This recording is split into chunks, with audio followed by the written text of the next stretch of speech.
Good morning everyone, welcome to daily current affair session. आज हम discuss करेंगे 12 फरवरी के इंपॉर्टेंट करंट अफेयर्स। 12 फरवरी से जितने भी करंट अफेयर्स हमारे एग्जामिनेशन के लिए ज़रूरी रहेंगे उन सभी को हम यहाँ पर डिटेल में डिस्कस करेंगे थ्रू एमसीक्यूज। सेशन काफ़ी इंपॉर्टेंट रहेगा आपके सभी एग्जामिनेशन पॉइंट ऑफ व्यू से, इसलिए वीडियो को एंड तक ज़रूर देखना। अगर अभी तक आपने मेरे चैनल को सब्सक्राइब नहीं किया है तो प्लीज़ मेरे चैनल को सब्सक्राइब कीजिए, वीडियो को लाइक और शेयर कीजिए। तो करते हैं सेशन की शुरुआत क्वेश्चन नंबर 1 से। आज का हमारा फर्स्ट क्वेश्चन है, international day of women and girls in science is observed on which date. अंतर्राष्ट्रीय महिला एवं बालिका विज्ञान दिवस किस तिथि को मनाया जाता है, ये यहाँ पर हमसे क्वेश्चन पूछा गया है। इसका राइट आंसर हो जाएगा ऑप्शन बी, दैट इज 11 फरवरी। तो international day of women and girls in science observe किया जाता है हर साल 11 फरवरी को। ये दिन यहाँ पे हाईलाइट करता है importance of equal participation of womens and girls in science, technology, engineering, mathematics. Despite progress in education, womens remain unrepresented in research and leadership role. 2026 की अगर हम थीम देखें तो यहाँ पे 2026 की थीम आ जाएगी synergising AI, social science, STEM and finance, building inclusive futures for women and girls. UNESCO यहाँ पे एम्फेसाइज करता है women represent less than 1/3 of researchers world wide, जो कि यहाँ पे शो करता है urgency of closing the gender gap. इसके अलावा ये दिन यहाँ पे सपोर्ट करता है 2030 agenda for sustainable development goal, recognising that inclusive science leads to stronger innovation, better policies and equitable economic growth.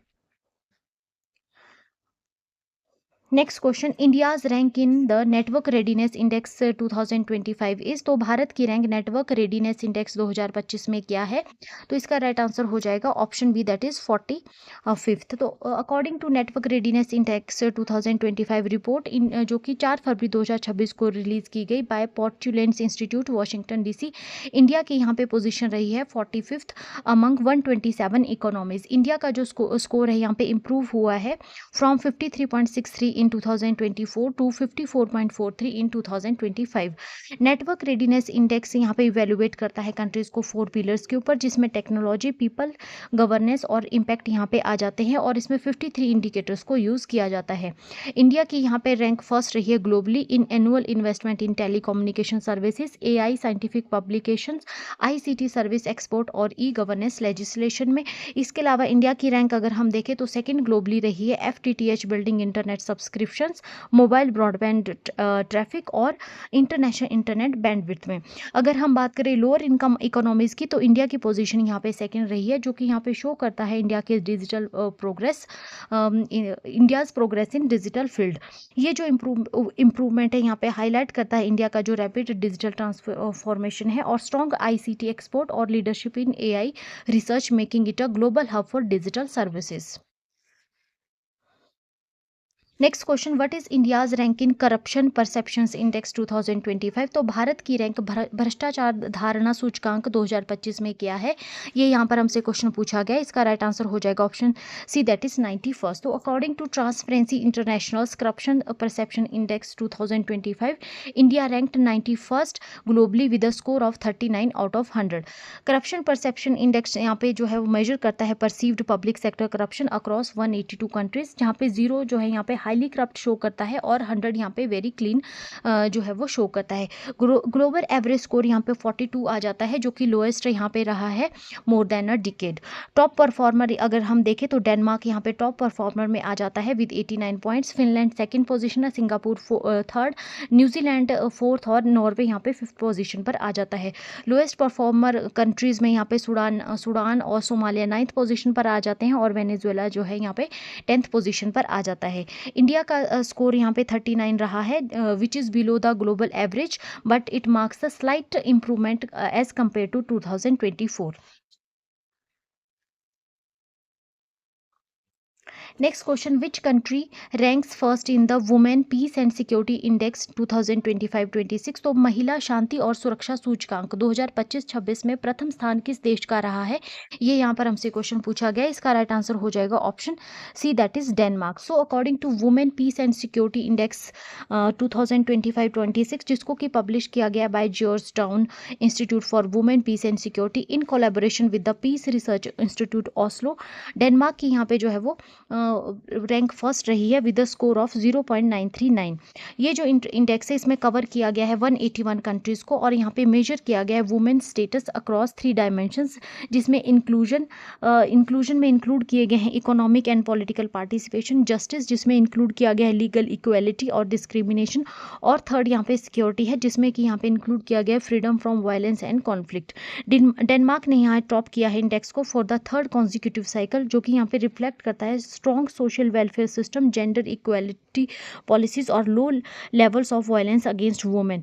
Top performer अगर हम अदर कंट्रीज देखें तो उसमें जो है आइसलैंड आ जाता है सेकंड पोजीशन पे, नॉर्वे थर्ड, स्वीडन फोर्थ और फिनलैंड यहाँ पे फिफ्थ पोजीशन पर आ जाता है।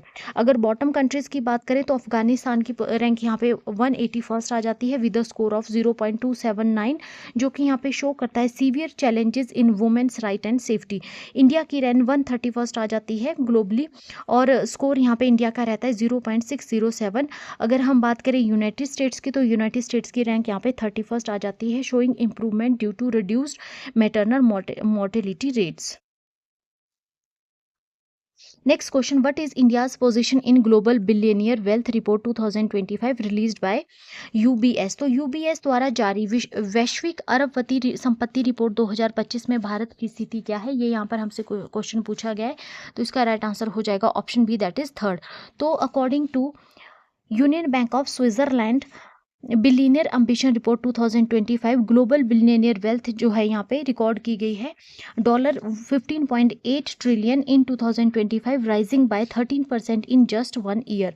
यूनाइटेड स्टेट्स ने यहाँ पे लीड किया है with 924 billionaires and a combined wealth of $6.89 trillion.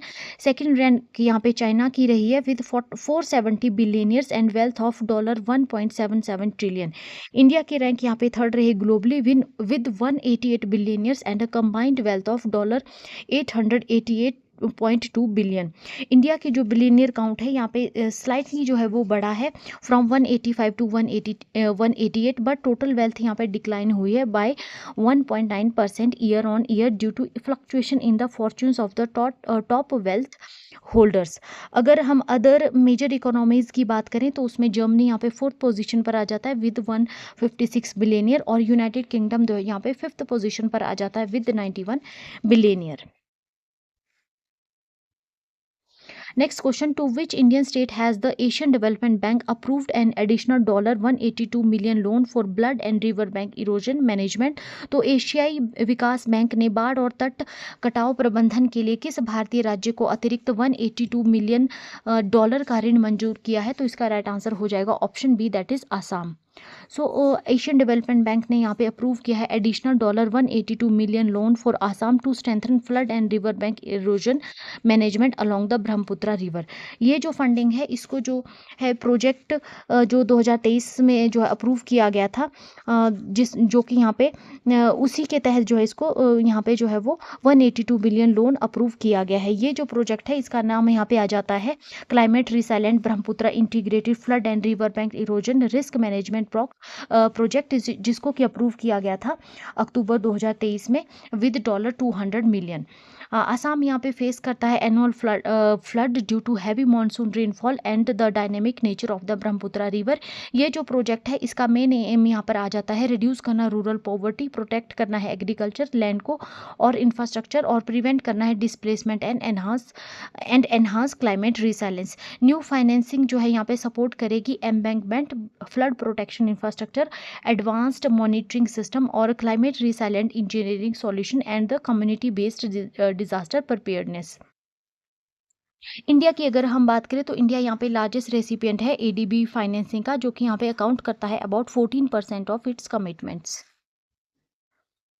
Next question, as per the new directive of the Ministry of Home Affairs in January 2026, which national song must be sung before national anthem at official events? तो अभी जनवरी 2026 में गृह मंत्रालय के नए निर्देश के अनुसार आधिकारिक कार्यक्रमों में राष्ट्रीय गान से पहले कौन सा राष्ट्रीय गीत गाया जाना अनिवार्य है? राइट आंसर इसका हो जाएगा option C, that is Vande Mataram. तो यूनियन होम मिनिस्ट्री ने यहाँ पे इशू की है फ्रेश गाइडलाइन 28 जनवरी 2026 को, जिसमें कि यहाँ पे डायरेक्ट किया गया है that all the 6 stanzas of of Vande Mataram must be sung before the national anthem at official events.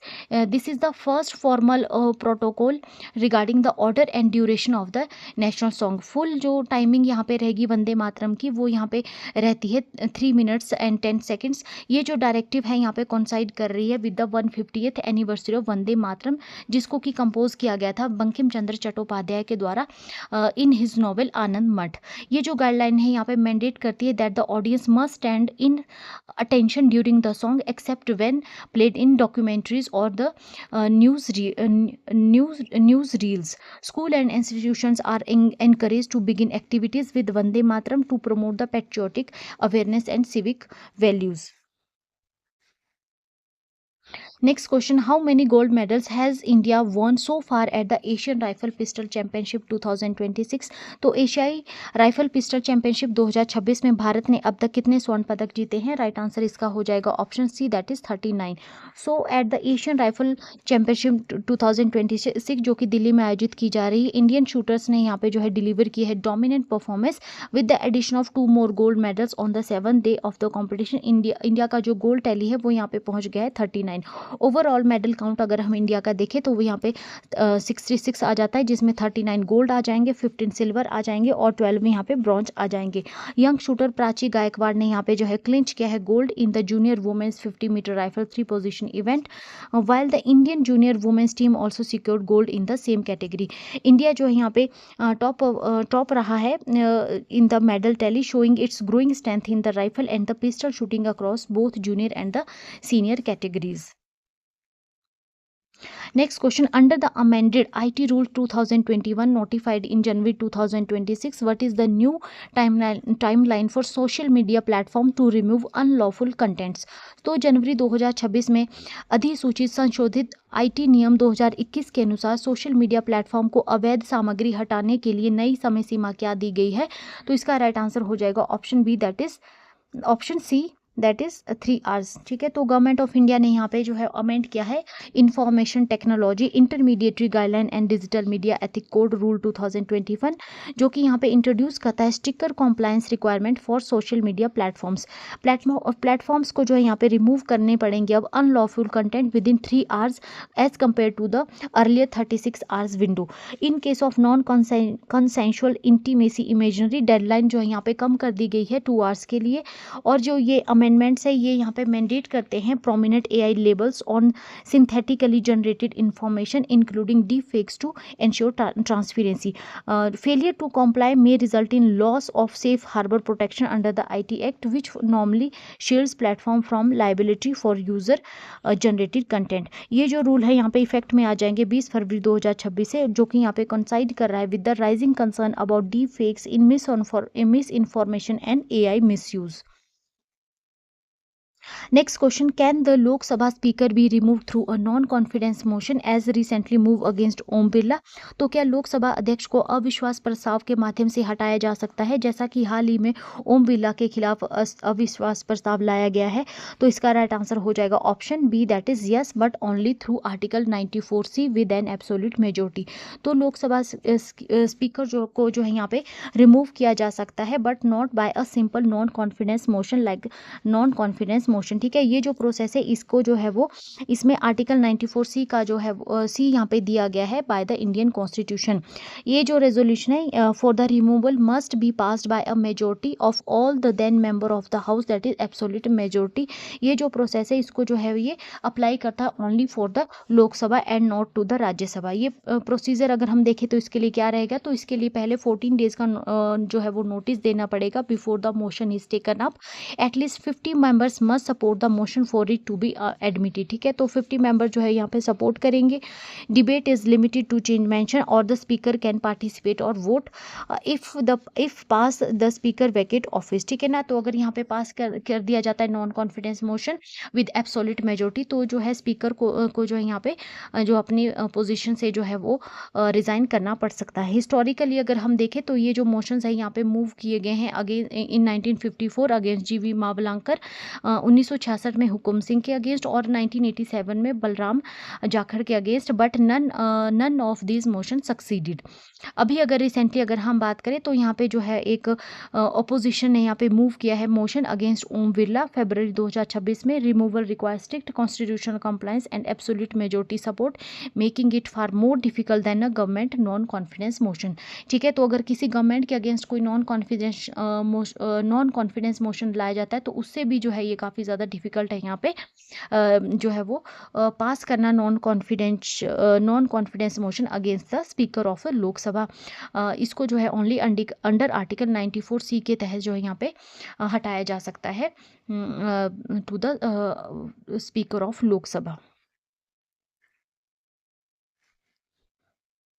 Next question, India ranks at which global position in enterprise AI ML adoption according to the Scalar Threat Labs 2026 AI Security Report। तो Scalar Threats Lab 2026 AI Security report के अनुसार enterprise AI machine language अपनाने में भारत की वैश्विक स्थिति कौन सी है? तो इसका राइट आंसर हो जाएगा option B, that is second. तो Zscaler threats lab 2026 AI security report में यहाँ पे इंडिया की पोजीशन आ जाती है second globally in enterprise AI and machine learning adoption, just behind United States. Study जो है यहाँ पे एनालाइज कर रही है nearly 1 trillion AI machine learning transaction processed on Zscaler zero trust exchange platform between January to December 2025। Indian enterprises alone जो है यहाँ पे लॉग किया है 82.3 million AI machine learning transaction between June and December 2025, जो कि यहाँ पे अकाउंट करता है 46.2% of all AI activity in Asia Pacific region. Sectoral drivers अगर हम देखें तो यहाँ पे इंक्लूड किए गए हैं टेक्नोलॉजी एंड कम्युनिकेशन, जिसमें कि यहाँ पे 31.3 बिलियन ट्रांजैक्शंस आ जाती हैं।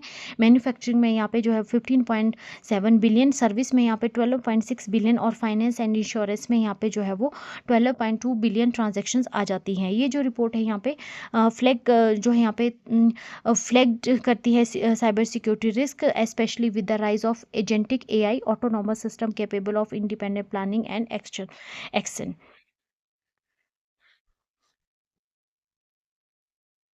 Next question, under which global mechanism is the trade in rough diamond regulated and what is India's role in it? तो कच्चे हीरों के व्यापार को किस वैश्विक तंत्र के तहत नियंत्रित किया जा सकता है और इसमें भारत की क्या भूमिका है? तो इसका राइट आंसर हो जाएगा option B, that is Kimberley process certification scheme.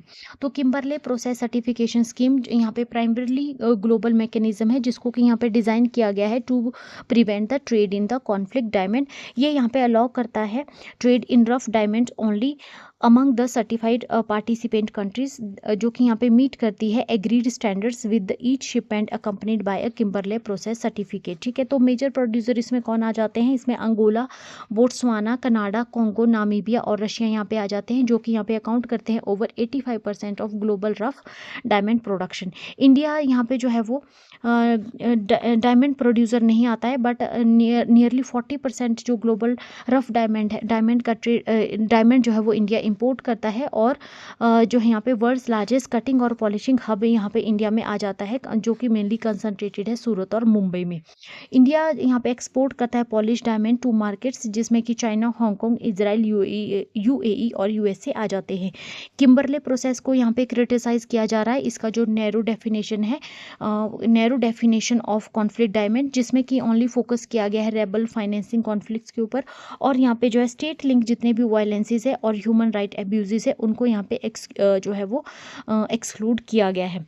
India ने यहाँ पे कुछ रिफॉर्म्स दिए हैं इंक्लूड करने के लिए किम्बरले प्रोसेस सर्टिफिकेशन में, जिसमें कि यहाँ पे बात की गई है about broadening Kimberley process scope to cover violence and human right risk और promoting digital tamper proof Kimberley process certificates using blockchains, और यहाँ पे एस्टेब्लिश करना है regional Kimberley process hub in Africa for training and monitoring, और यहाँ पे align करना है किम्बरले प्रोसेस ऑब्जेक्टिव्स को विद UN सस्टेनेबल डेवलपमेंट गोल।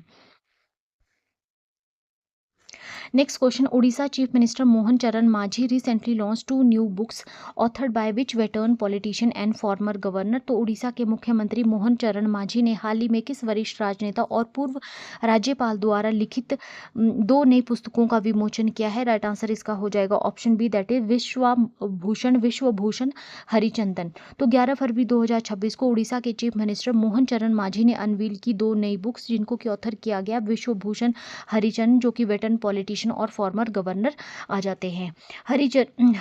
हरिचंदन की अगर हम बात करें तो फाउंडिंग प्रेसिडेंट वो आ जाते हैं बीजेपी उड़ीसा यूनिट के, जिन्होंने कि यहाँ पे सर्व किया 4 टाइम्स और इलेक्ट किए गए वो एमएलए 5 टाइम्स और उन्होंने सर्व किया as a cabinet minister 4 times. इसके अलावा जो है उन्होंने प्रैक्टिस किया लॉ को at the Orissa high court before entering the politics. इसके अलावा वो एक्टिवली पार्टिसिपेट रहे प्रो डेमोक्रेसी मूवमेंट में ड्यूरिंग द इमरजेंसी 1975 से लेकर 1977 और उन्होंने यहाँ पे जो है वो फेस किया था इम्प्रिजनमेंट को भी।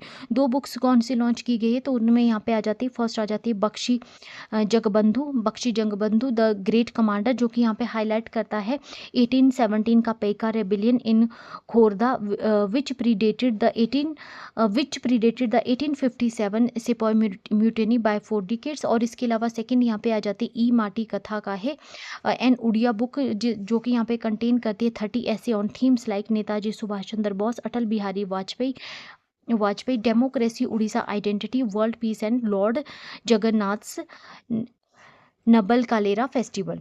हरिचंदन अदर लिटरेरी वर्क्स की अगर हम बात करें तो उसमें इंक्लूडेड रहते हैं प्लेज, एसेज, शॉर्ट स्टोरीज और उनकी जो ऑटोबायोग्राफी है Sangram Sarinahin, translated into multiple languages.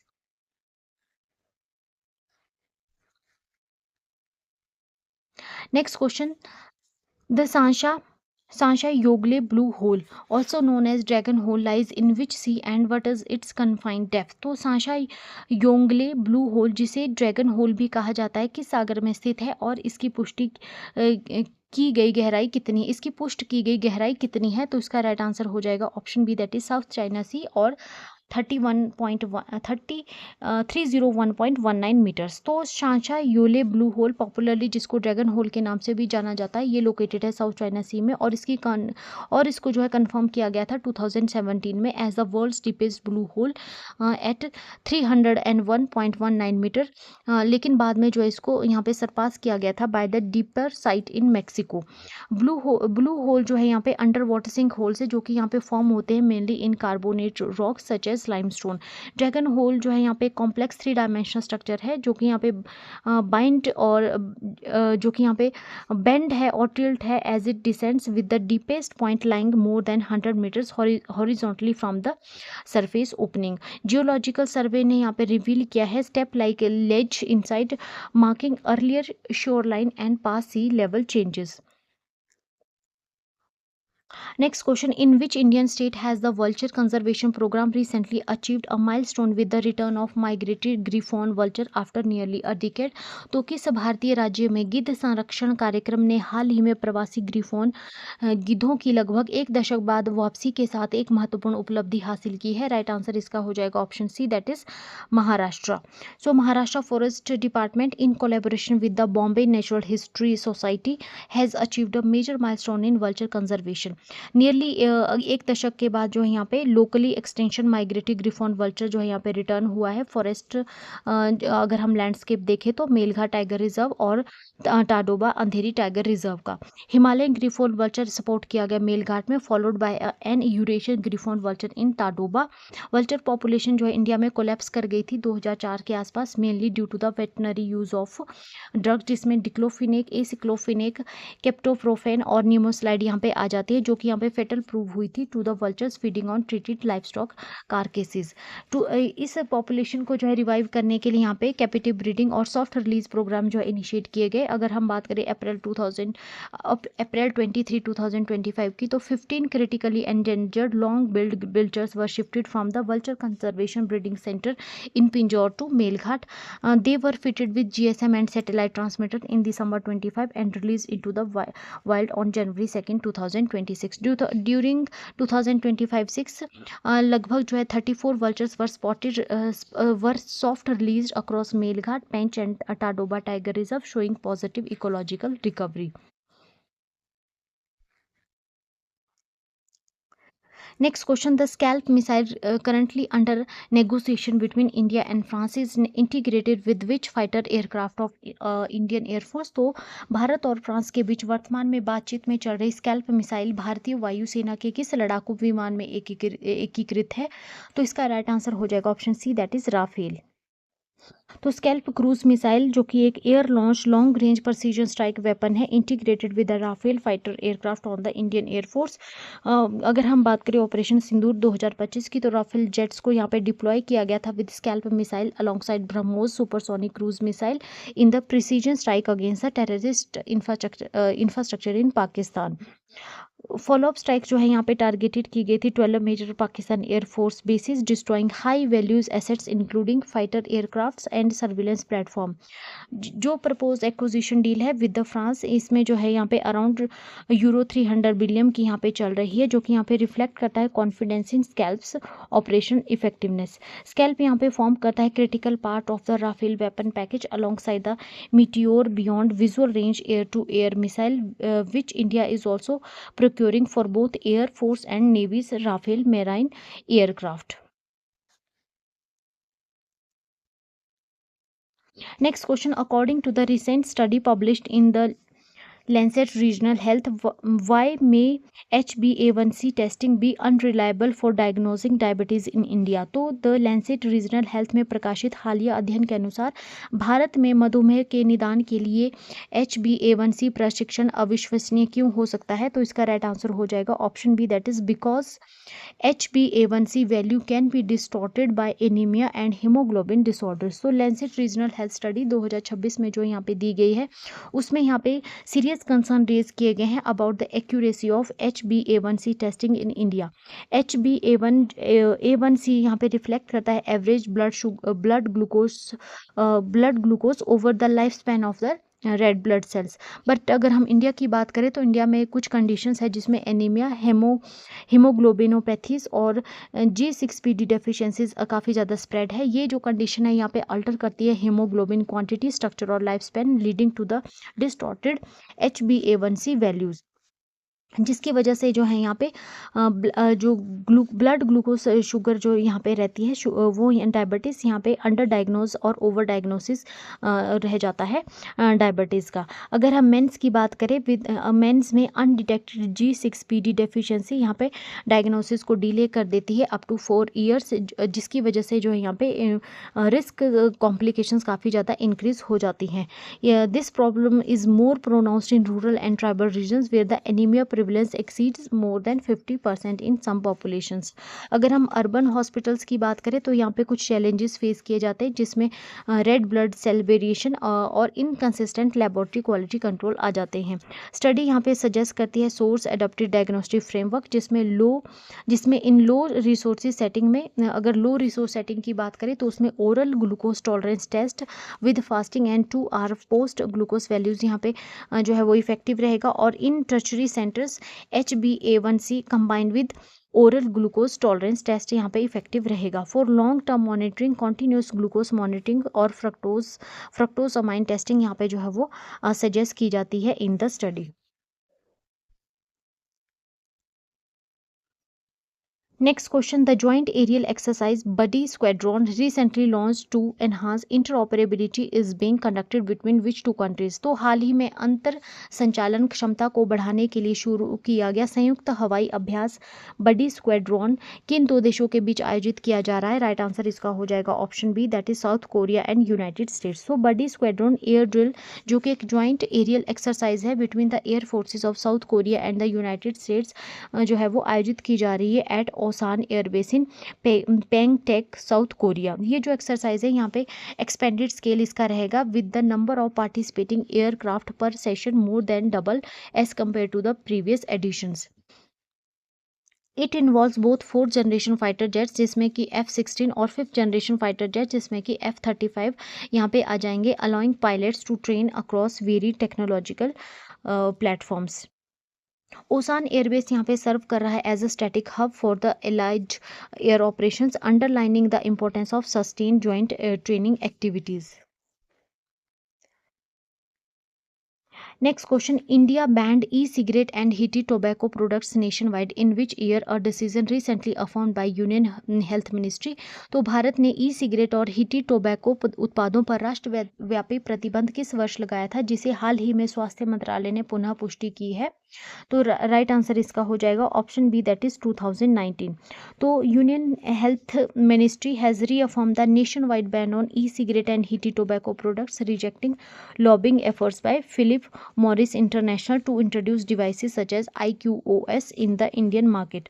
ये जो बैन है यहाँ पे इम्पोज किया गया था 2019 में under a central law covering all forms of e cigarettes, heated tobacco and similar devices marketed as a reduced risk alternatives. India जो है यहाँ पे वर्ल्ड का 7th लार्जेस्ट सिगरेट मार्केट है by volume with over 100 billion cigarette sale annually.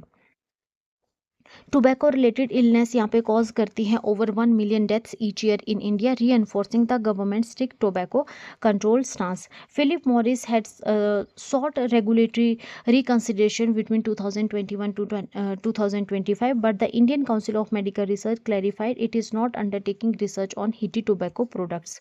Globally, IQOS जो है available है nearly in 80 markets with over 35 million users, but the World Health Organization has cautioned against the health risks, advocating strong tobacco control under the Framework Convention on Tobacco Control.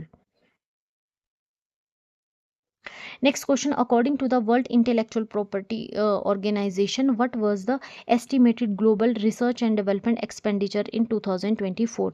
तो विश्व बौद्धिक संपदा संगठन के अनुसार 2024 में वैश्विक अनुसंधान एवं विकास व्यय का अनुमानित मूल्य कितना था? तो राइट आंसर इसका हो जाएगा option B, that is $2.87 trillion. तो world intellectual property organisation using data from global innovation index database यहाँ पे रिपोर्ट करता है global research and development spending reached $2.87 trillion in 2024। ये जो है मार्क यहाँ पे 3% इंक्रीज शो करता है over the previous year, nearly a threefold rise since 2000। Asia यहाँ पे अकाउंट करता है around 45% of the global research and development spending, जिसमें कि चाइना, जापान और साउथ कोरिया यहाँ पे जो आ जाते हैं among the top 10 investors. China यहाँ पे इमर्ज हुआ as the largest research and development spender at $785.9 billion closely, जिसको फॉलो किया जा रहा है by the United States at $781.8 billion. India की रैंक यहाँ पे 7th आ जाती है globally with $75.73 billion in research and development expenditure, a more than threefold increase from $20.8 billion 2 decades ago। Traditional industrial economies जिसमें Germany, France, UK, Canada, Russia और Brazil और Italy यहाँ पे आ जाते हैं, उसमें यहाँ पे जो है वो डिक्लाइन देखा गया है in their global share.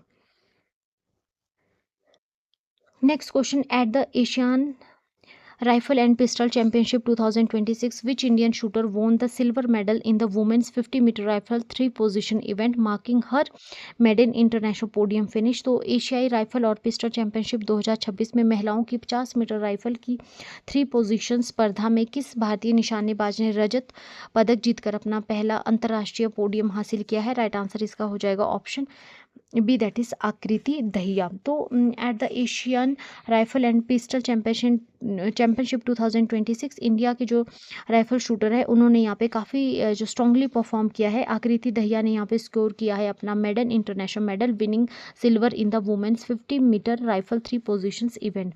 Anjum Moudgil ने यहाँ पे ब्रॉन्ज मेडल जीता in the same event.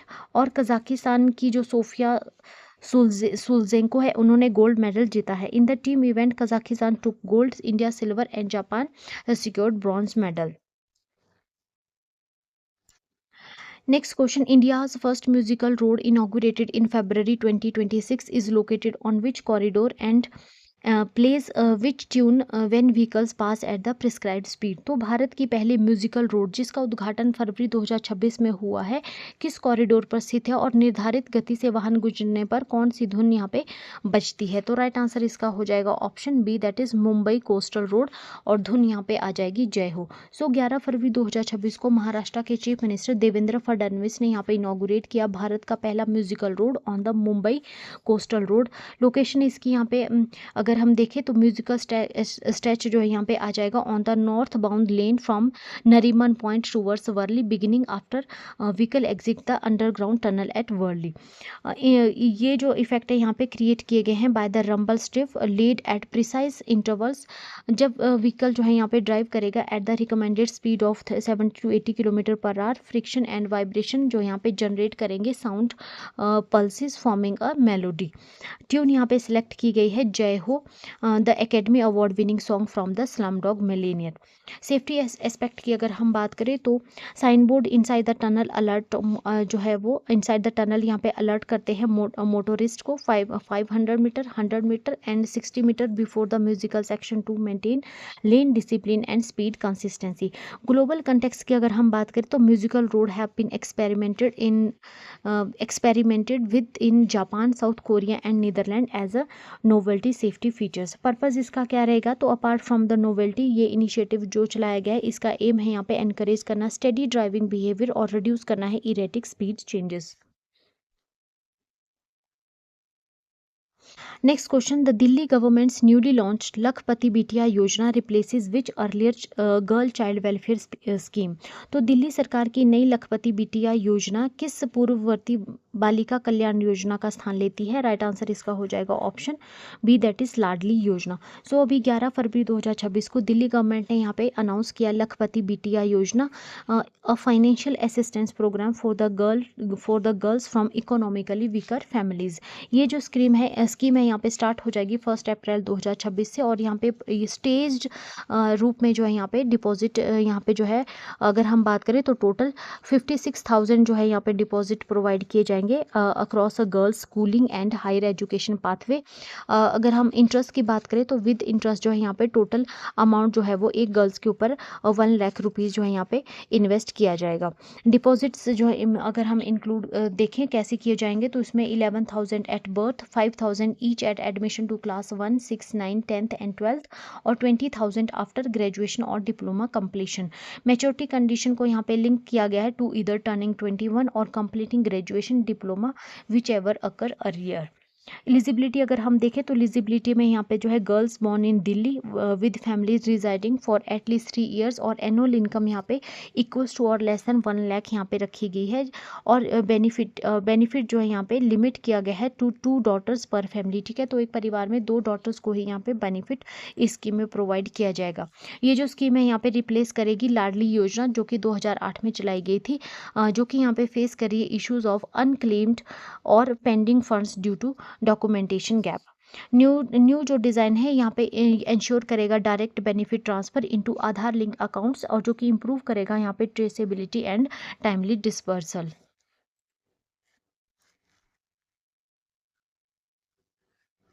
Next question, after the completion of Delhi Metro Phase 4 and Phase 5A expansion, which line will become the longest corridor in the network and what will be its approximate total length? तो अभी Delhi metro के phase 4 और phase 5A विस्तार कार्यों के पूरा होने के बाद कौन सी लाइन नेटवर्क की सबसे लंबी कॉरिडोर बनेगी और इसकी अनुमानित कुल लंबाई कितनी होगी?